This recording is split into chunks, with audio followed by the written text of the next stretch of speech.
Hello guys, तो कैसे हैं आप सब। उम्मीद है अच्छे होंगे। तो आज की वीडियो में हम अंतर्राष्ट्रीय विपणन लॉजिस्टिक्स ये वाली बुक पढ़ेंगे, जिनका सब्जेक्ट कोड है IBO 5।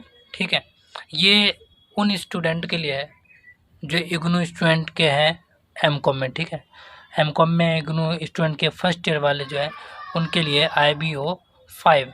तो इनके अंदर सबसे पहले पहला चैप्टर देखेंगे और पहले चैप्टर में हम इम्पोर्टेंट क्वेश्चन को पढ़ेंगे, रीड करेंगे और याद करेंगे। ठीक है, तो चलिए शुरू करते हैं। वीडियो को शुरू करने से पहले अगर आप चैनल पर नए हैं तो चैनल को ज़रूर सब्सक्राइब करें, शेयर करें, लाइक करें। जब हमारे ये ख़त्म हो जाएगा ये पूरा क्वेश्चन, इसके क्या कहते हैं अंतर्राष्ट्रीय विपणन लॉजिस्टिक्स के, तो इसके अंदर हम ये 3 घंटे का जो पेपर आता है वो भी सॉल्व करेंगे और कौन कौन से इंपॉर्टेंट क्वेश्चन है वो भी करेंगे। ठीक है, ये टाइटल है, यानी कि 1 से लेकर और ये 16 तक है। ठीक है, 16 चैप्टर है, तो यानी कि 16 वीडियो बनाऊंगा। ठीक है, और हर चैप्टर के हम इम्पोर्टेंट क्वेश्चन पढ़ेंगे, इसके अंदर यही काम करेंगे। तो ठीक है, तो शुरू करते हैं। पहला चैप्टर है, किताब का नाम यानी बुक का नाम अंतर्राष्ट्रीय विपणन लॉजिस्टिक्स, इंटरनेशनल मार्केटिंग लॉजिस्टिक्स। ठीक है, और चैप्टर नंबर 1 विपणन लॉजिस्टिक्स प्रणाली का परिचय, introduction of marketing logistics system. ठीक है, अब ये जो है आप परिचय पढ़ लें। ठीक है, इस परिचय को पढ़ लें अच्छे तरीके से। उसके बाद जो है मैं क्वेश्चन करा रहा हूँ। इसके अंदर सबसे पहला क्वेश्चन हम पढ़ रहे हैं, विपणन लॉजिस्टिक्स को परिभाषित कीजिए। लॉजिस्टिक्स शब्द की उत्पत्ति लूजर शब्द से हुई है। इसका तात्पर्य है परिवहन की काला आपूर्ति तथा सेना की टुकड़ियों को स्थान प्रदान करना। इसका प्रयोग आज विपणन प्रबंधन हेतु किया जाता है। विपणन लॉजिस्टिक्स की उचित नीति के द्वारा ही कंपनी के लाभदायकता के उद्देश्यों को प्राप्त किया जा सकता है, ताकि उपभोक्ताओं को उनकी मांग के अनुसार संतुष्ट किया जा सके। ये पहला क्वेश्चन देख लिया। अब दूसरा क्वेश्चन देखते हैं, विपणन लॉजिस्टिक्स के मुख्य उद्देश्यों की सूची बनाइए। विपणन लॉजिस्टिक्स के मुख्य उद्देश्य निम्नलिखित है। देखो ये डायग्राम देखें, इस डायग्राम को देखें आप, तो वस्तुओं की आपूर्ति क्रेताओं तक पहुंचाना, सही मात्रा में, इच्छित स्थान क्षेत्र में, वांछित समय पर पहुंचाना, प्रयोग की उचित दशा में पहुंचाना, कम से कम लागत पर पहुंचाना। ये हमने देखा। अब नीचे पढ़ते हैं इनके बारे में। अर्थात फर्म का मुख्य उद्देश्य ऐसी लॉजिस्टिक्स प्रणाली को अपनाना है जिससे उपभोक्ताओं को अधिकाधिक सेवाएं प्रदान की जा सकती है। ठीक है, अब ये प्रश्न नंबर 3 पढ़ेंगे। आप विपणन लॉजिस्टिक्स को एक महत्वपूर्ण क्रिया क्यों मानते हैं? मतलब यह है कि लॉजिस्टिक्स को एक महत्वपूर्ण क्रिया क्यों मानते हैं, तो इसका जवाब हम पढ़ेंगे। विपणन लॉजिस्टिक्स निम्नलिखित कारणों से एक महत्वपूर्ण क्रिया है। नंबर 1, इसके द्वारा उपभोक्ताओं को अधिकतम व उच्च स्तरीय सेवाएं प्रदान की जा सकती है। कम व्यय करके उचित सुविधाएं दी जा सकती है। उपभोक्ताओं से संबंधित सेवाएं उपभोक्ताओं को उनकी इच्छानुसार प्रदान की जाती है। प्रश्न 4 पढ़ेंगे, विपणन लॉजिस्टिक्स के मुख्य कार्यों को सूचीबद्ध कीजिए। विपणन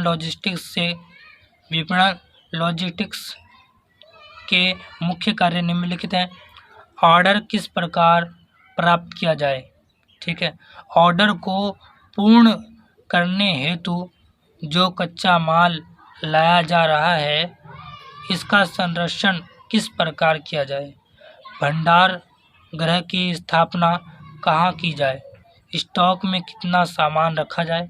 वस्तुओं के परिवहन हेतु कौन सी तकनीकी अपनाई जाए।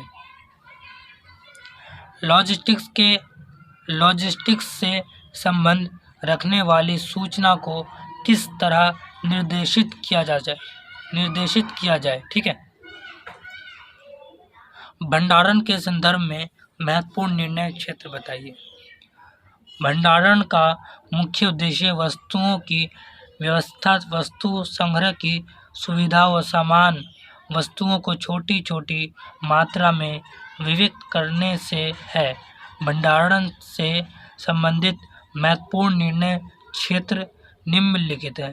किसी फर्म के कितने भंडारगृह होने चाहिए, मतलब किसी भंडार गृह निर्णय लेने के लिए क्या क्या हमें किन बातों को और किन क्षेत्र को ध्यान में रखना चाहिए वो हमें बताया गया नीचे। ठीक है, दोबारा से पढ़ते हैं। किसी फर्म के कितने भंडार गृह होने चाहिए, ये भंडार गृह कहाँ स्थित होने चाहिए, इस भंडार गृह के स्वामित्व की क्या व्यवस्था हो, अर्थात किराए पर लिया जाए या स्वयं खरीदा जाए। ये सब क्या है, ये सब आपको निर्णय लेना है। ठीक है, आइए हम नीचे देखते हैं। प्रश्न 6 पढ़ेंगे। भौतिक वितरण को आप विपणन का दूसरा आधा भाग क्यों मानते हैं। आंसर पढ़ेंगे। पारंपरिक तौर पर भौतिक वितरण को विपणन का दूसरा आधा भाग कहा जाता है, क्योंकि विपणन विशेषज्ञ ये भली प्रकार जानते हैं प्रतिस्पर्धा में जीवित रहने हेतु व लाभ कमाने के लिए श्रेष्ठ लॉजिस्टिक निष्पादन ही महत्वपूर्ण स्रोत है। इसलिए कहा जाता है कि व्यापार में विपणन व उत्पादन को अलग अलग क्रियाओं की तरह से देखने की जगह इन्हें विशेष युक्त स्तर पर एकबद्ध करना चाहिए। साथ ही ये भी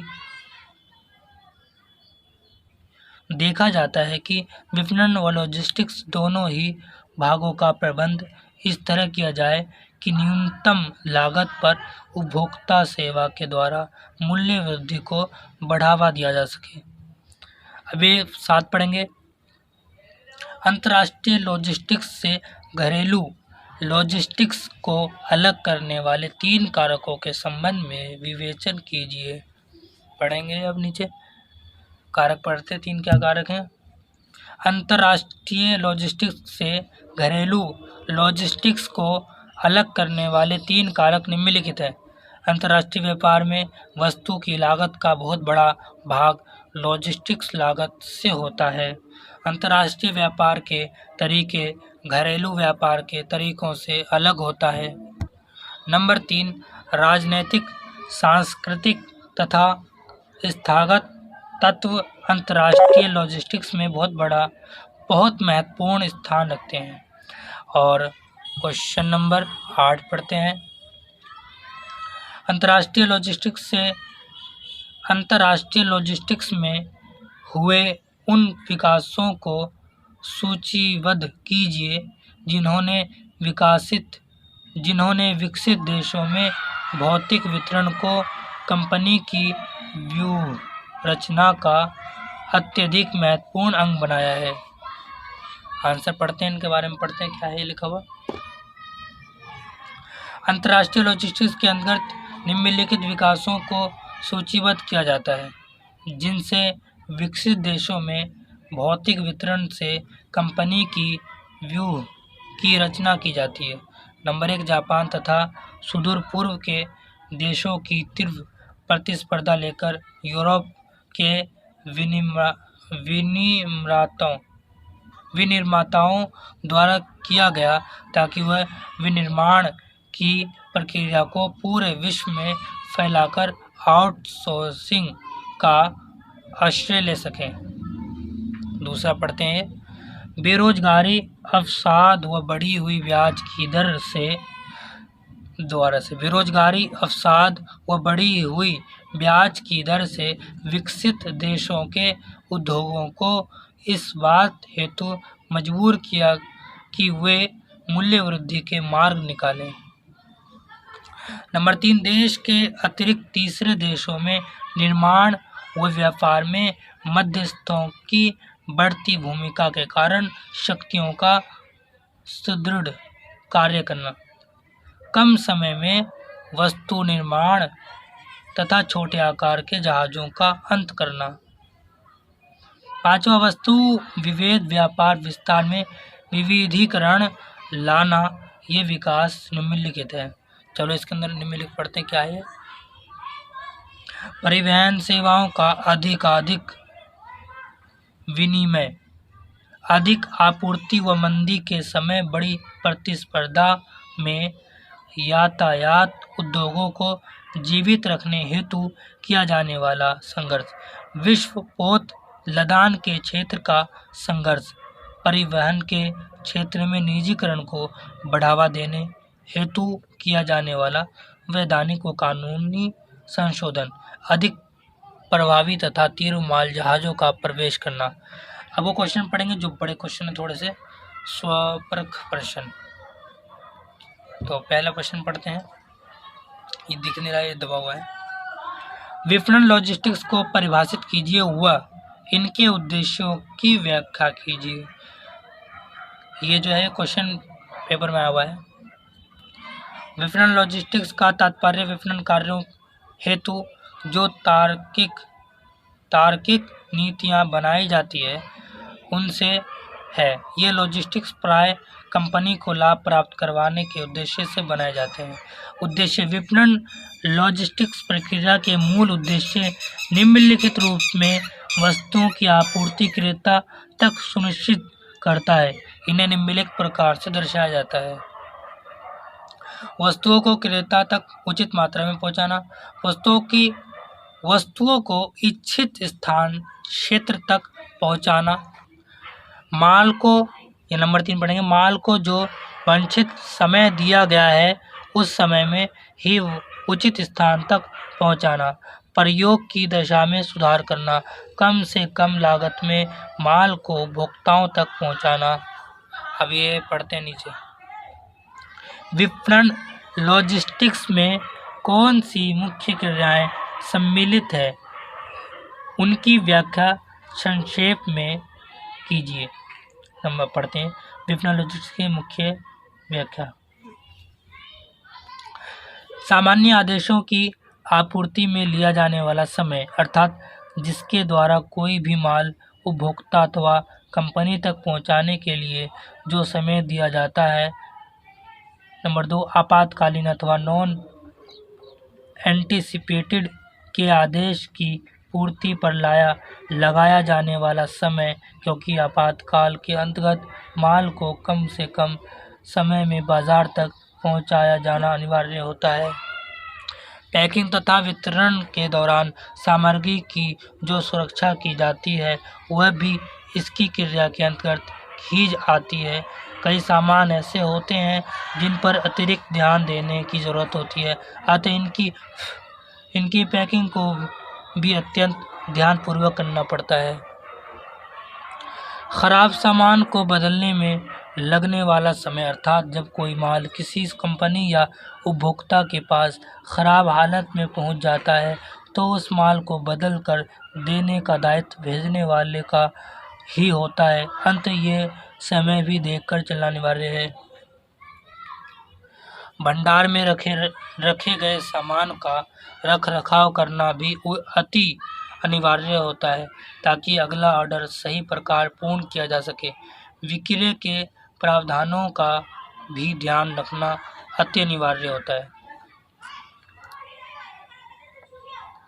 प्रश्न नंबर 3, आप लॉजिस्टिक्स को विपणन की महत्वपूर्ण क्रिया क्यों मानते हैं? इसकी अंतर्राष्ट्रीय व्यापार के विशेष संदर्भ में व्याख्या कीजिए। लॉजिस्टिक्स का विपणन की महत्वपूर्ण क्रिया माना जाता है क्योंकि एक फर्म का उद्देश्य सदैव ऐसी लॉजिस्टिक्स प्रणाली को अपनाना होता है जिसके द्वारा उपभोक्ता को अधिक से अधिक सेवाएं प्रदान की जाती है तथा वितरण व्यय को कम किया जा सकता है। परंतु यहाँ विपणन प्रणाली को उचित ढंग से परिभाषित करने हेतु उपभोक्ताओं को उनकी इच्छानुसार प्रदान करना आवश्यक है। लॉजिस्टिक्स वैश्विक स्तर पर बहुत महत्वपूर्ण है। एक प्रभावशाली लॉजिस्टिक्स प्रणाली उस भौगोलिक क्षेत्र के उपयोग पर बल देती है जहां पर किसी वस्तु विशेष की उत्पादकता की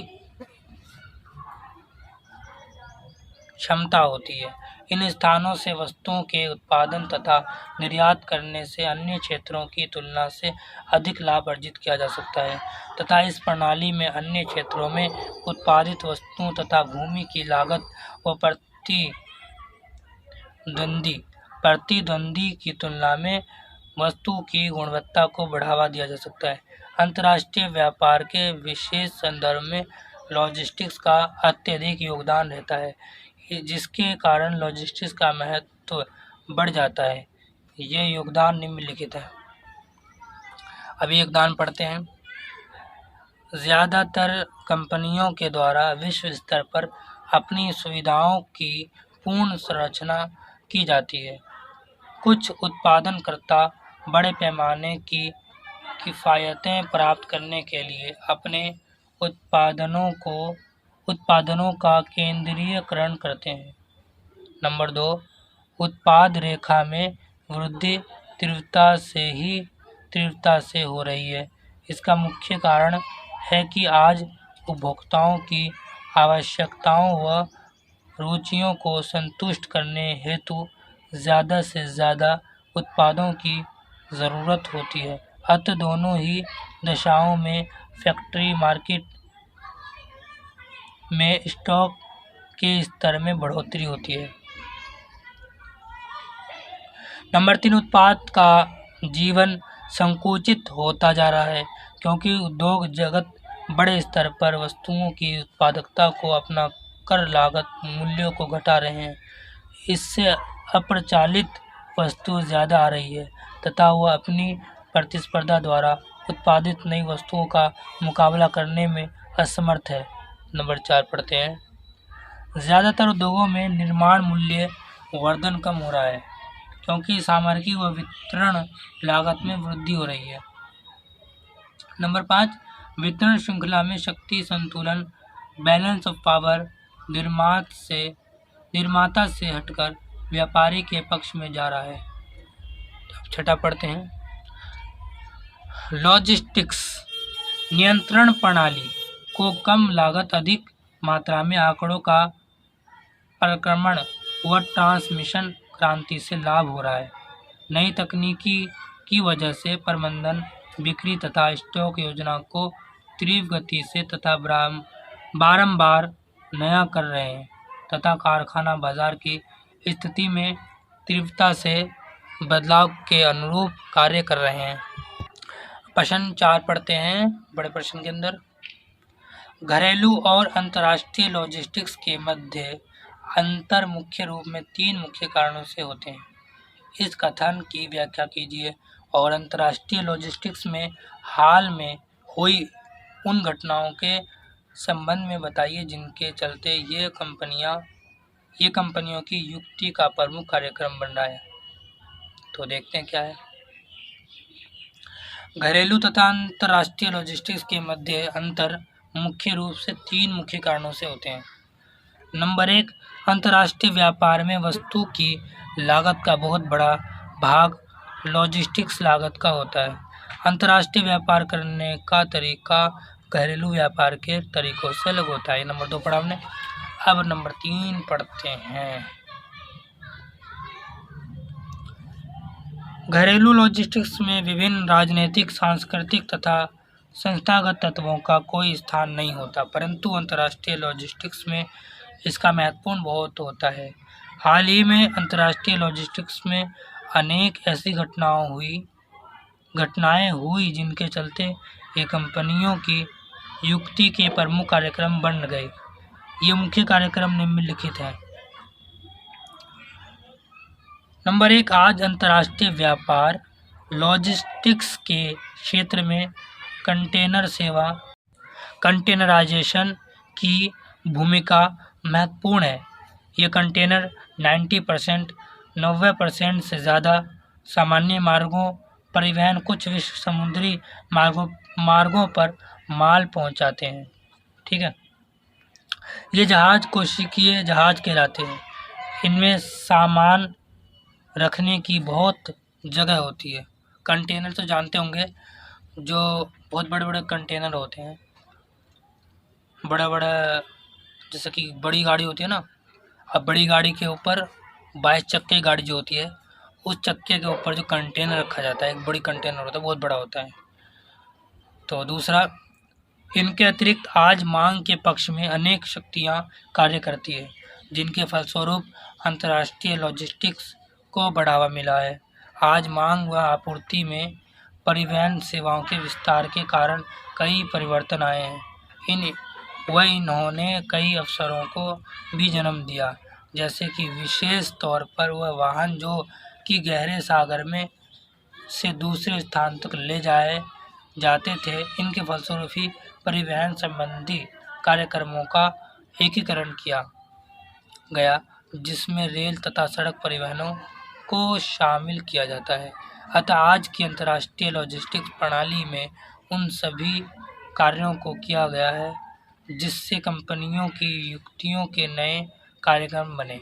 ठीक है, अब ये जो है प्रश्न 5 पढ़ेंगे। भारत में व्यापार में उदारीकरण के संदर्भ में निम्न का प्रशिक्षण कीजिए। अ, घरेलू लॉजिस्टिक्स और ब, अंतर्राष्ट्रीय लॉजिस्टिक्स। घरेलू लॉजिस्टिक्स का तात्पर्य है कि वस्तु तथा सामग्रियों के निर्माता से अंतिम उपभोक्ताओं तक पहुंचाने की योजना, क्रियान्वयन तथा नियंत्रण प्रक्रिया जिससे कंपनी को लाभ की प्राप्ति हो, अर्थात अवधारणा के रूप में घरेलू लॉजिस्टिक्स का अभिप्राय निर्मित वस्तुओं को निर्माता से अंतिम उपभोक्ता तक पहुंचाने की प्रबंध कला से है। ब, अंतर्राष्ट्रीय लॉजिस्टिक्स प्रारंभ में लॉजिस्टिक्स की क्रियाएं एक जैसी ही मानी जाती थी, परंतु लॉजिस्टिक्स के उद्भव के साथ ही ये एक कॉरपोरेट रचना का महत्वपूर्ण अंग बन गई तथा अंतर्राष्ट्रीय व्यापार के विकास में ये विशेष रूप से आर्थिक सिद्ध हुई है।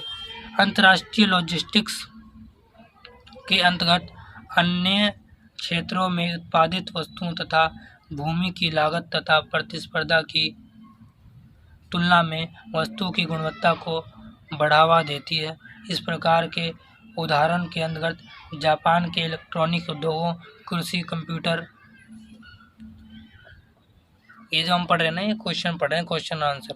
ठीक है, आप पूरा चैप्टर पढ़कर ही क्वेश्चन पढ़े तो ज़्यादा समझ में आएगा। ठीक है, वह यूनाइटेड स्टेट के एयरक्राफ्ट उद्योग व कई अन्य देशों के तेल, सोना, बॉक्साइट, क्रोमियम आदि कच्चे माल की आपूर्ति में आधिपत्य है। क्वेश्चन 6 पढ़ेंगे। आप चाय खरीदने, प्रक्रिया करने और वापस करने तथा इसे यूके के किसी खरीदार को निर्यात करने के लिए आज़ाद हैं।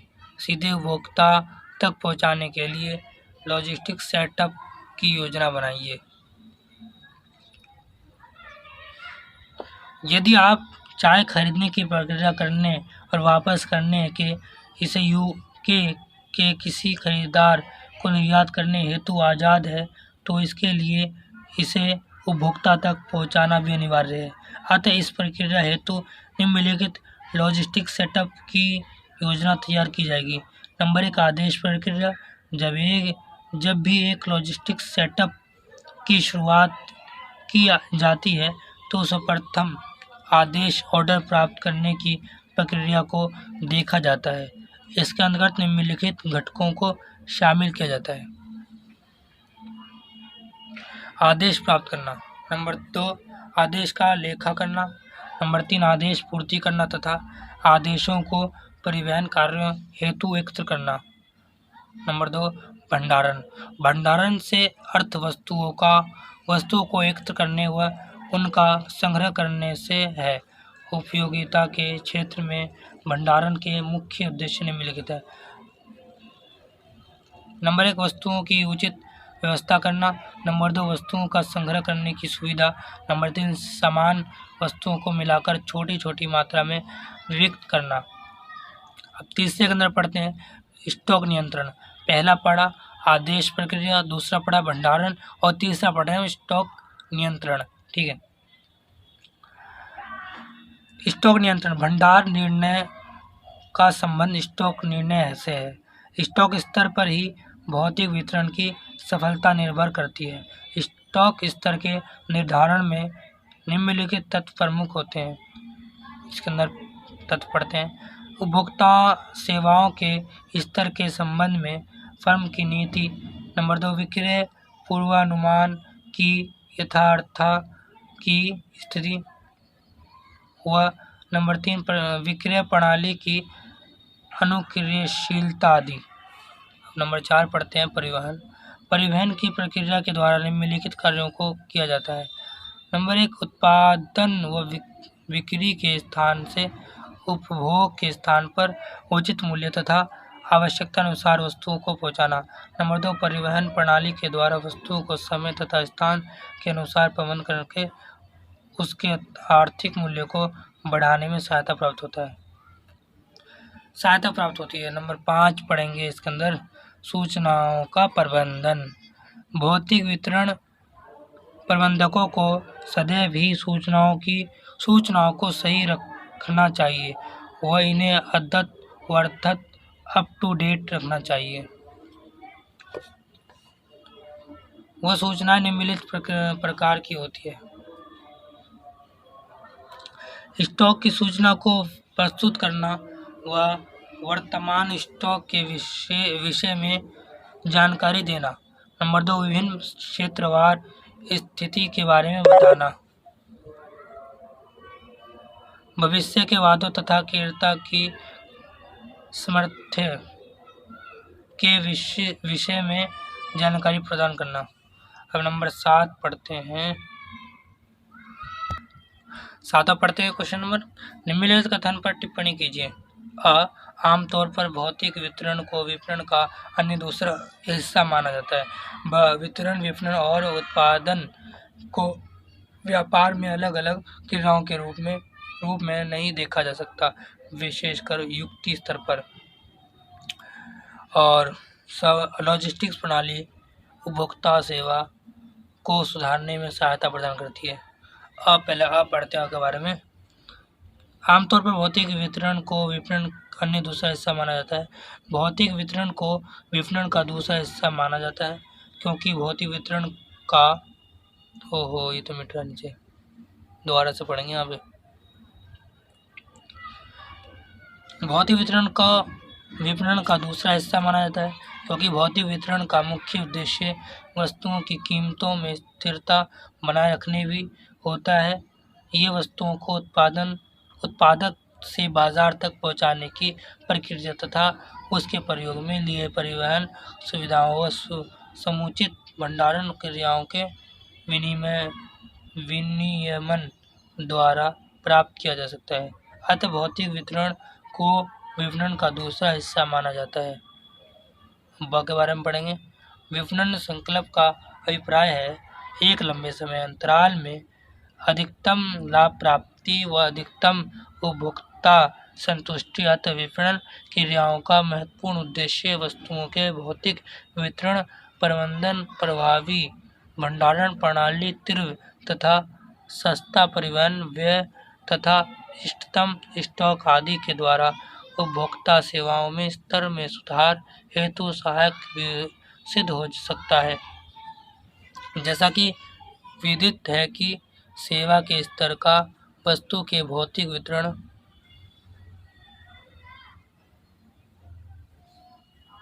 की लागत से प्रत्यक्ष संबंध होता है। अतः सेवा के स्तर को निर्धारित करते वक्त उपभोक्ताओं की इच्छाओं तथा प्रतिद्वंद्वियों की नीतियों का भी सावधानीपूर्वक विश्लेषण करना जरूरी है। यहीं पर उपभोक्ताओं का संबंध, समय पर वस्तु की आपूर्ति, वस्तुओं का सावधानीपूर्वक रखरखाव, भंडारण की विश्वसनीयता व सस्ती परिवहन प्रणाली आदि हो सकता है। नंबर 4 पढ़ते हैं इसमें। एक अच्छी लॉजिस्टिक्स प्रणाली उपभोक्ता सेवाओं को सुधारने में निम्नलिखित प्रकार में सहायता प्रदान करती है। उपभोक्ताओं को अधिकतम संतुष्टि वस्तुओं को सही समय पर प्रदान करना। नंबर 2 कम से कम लागत से अधिक उत्तम गुणवत्ता का उत्पादन प्रदान करना। वांछित समय पर ऑर्डर पूर्ति करना। प्रयोग की दशाओं में सुधार लाना। अब ये क्वेश्चन नंबर 8 पढ़ते हैं और ये हमारा लास्ट क्वेश्चन है इस चैप्टर का। ठीक है, उन 4 स्तरों को परिभाषित कीजिए जिनके लिए लॉजिस्टिक्स सूचना आवश्यक है तथा एकीकृत सूचना प्रणाली की प्रमुख विशेषताओं की व्याख्या कीजिए। लॉजिस्टिक्स सूचना निम्नलिखित 4 स्तरों हेतु अनिवार्य है। नंबर 1 आदेश सूचना प्राप्त करना, प्रक्रिया संपन्न करना, स्टॉक की स्थिति की जांच, जहाजिबिलिटी बनाने तथा परिवहन दर को उचित रूप तक लाने हेतु लॉजिस्टिक्स सूचना अनिवार्य है, क्योंकि सूचना बहाव की जाती अत्यधिक तीव्र होती है। लॉजिस्टिक्स के अगले स्तर के अंतर्गत भंडारण, पर्यवेक्षक, स्थान की उपयोगिता, स्टॉक, आदेश की पूर्ति की प्रक्रिया व क्रिया में मजदूर उत्पादकता को विशेष महत्व प्रदान किया जाता है। लॉजिस्टिक्स सूचना प्रणाली की तृतीय स्तर मुख्यतः युक्तिपूर्ण नियोजन व नियंत्रण पर्यवेक्षण स्तर से संबंधित है। यह वह नियोजन है जिसकी समय समय पर पुनरावृत्ति की जाती है। यह समय अवधि 1 वर्ष से भी कम होती है। नियंत्रण का मूल्यांकन व सीमाएं, विक्रेता का मूल्यांकन, ढुलाई के साधन का चयन, भंडारण योजना व परिवहन की आवश्यकता आदि इस स्तर के अंतर्गत आते हैं। लॉजिस्टिक्स सूचना प्रणाली के इस अंतिम स्तर पर लक्ष्यों, नीतियों तथा उद्देश्यों आदि का नियोजन सम्मिलित किया जाता है। एकीकृत सूचना प्रणाली की मुख्य विशेषताएं। एकीकृत सूचना प्रणाली की मुख्य विशेषताएं निम्नलिखित है। एक अच्छे एकीकृत सूचना प्रणाली प्रबंधन तंत्र को पूर्ण सहायता प्रदान करती है। ये सूचनाओं का आदान प्रदान करती है, सूचनाओं का वांछित संग्रह करती है। एक अच्छे स्वीकृत सूचना प्रणाली सूचनाओं को एक जगह से लेकर दूसरी जगह तक पहुंचाने की क्षमता रखती है। ये मैंने आपको चैप्टर नंबर 1 का मैंने क्वेश्चन पूरा पढ़ा दिया है। ठीक है, आप अच्छी तरीके से पढ़ लें, याद कर लें, पेपर में काम आ गए जितने भी क्वेश्चन मैंने करवाए हैं। तो अगले वीडियो में हम चैप्टर नंबर 2 पढ़ेंगे। जिन्होंने अभी तक चैनल को सब्सक्राइब नहीं किया है, सब्सक्राइब कर लें। ठीक है।